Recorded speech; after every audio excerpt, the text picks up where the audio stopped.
Nepříliš vonavá, ale o to mnohem více důležitá a edukativní akce se konala 1. říjnovou středu v Luhačovicích.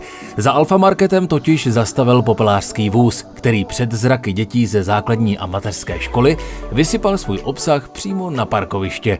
Děti pak mohly velmi zblízka vidět na vlastní oči vše, co končí v černých popelnicích, a v mnohem větším měřítku pak na samotných skládkách.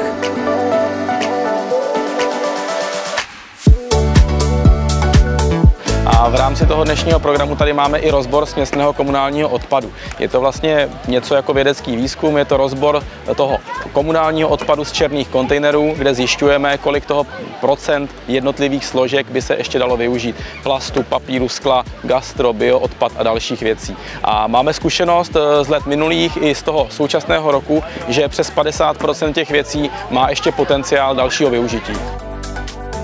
Když jsou zde žáci místní školy, tak jednak se na ty rozbory podívají, vidí sami, kolik těch odpadů tam skončit nemělo, a protože je zde ještě v rámci doprovodného programu náš výukový stánek s lektory, tak se děti na tom stánku přímo doví, jak to vlastně má správně vypadat, jak se má správně třídit, které odpady kam patří, co se s nimi dále děje, co se z nich vyrábí.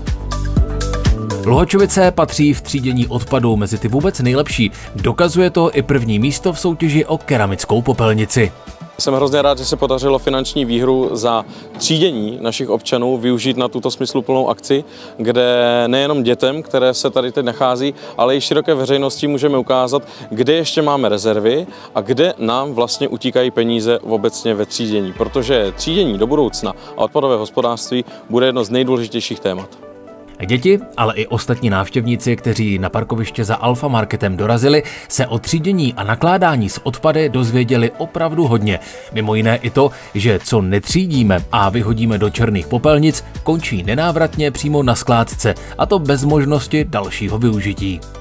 Dnešní den krásně ukázal, že čím více se zdokonalíme ve třídění, tím víc se nám podaří zpomalit tempo zdražování vůbec celého odpadového hospodářství a likvidace odpadů.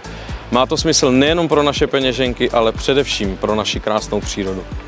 No a rozbor odpadů na této akci ukázal, že téměř 50% z tohoto vzorku nemělo vůbec skončit ve směsném komunálním odpadu. V Luhačovicích bychom se pak měli zaměřit zejména na třídění bioodpadu, kovů a skla. I přesto, že umíme třídit PET lahve, tak ve zbytku plastového odpadu máme ještě stále velké rezervy.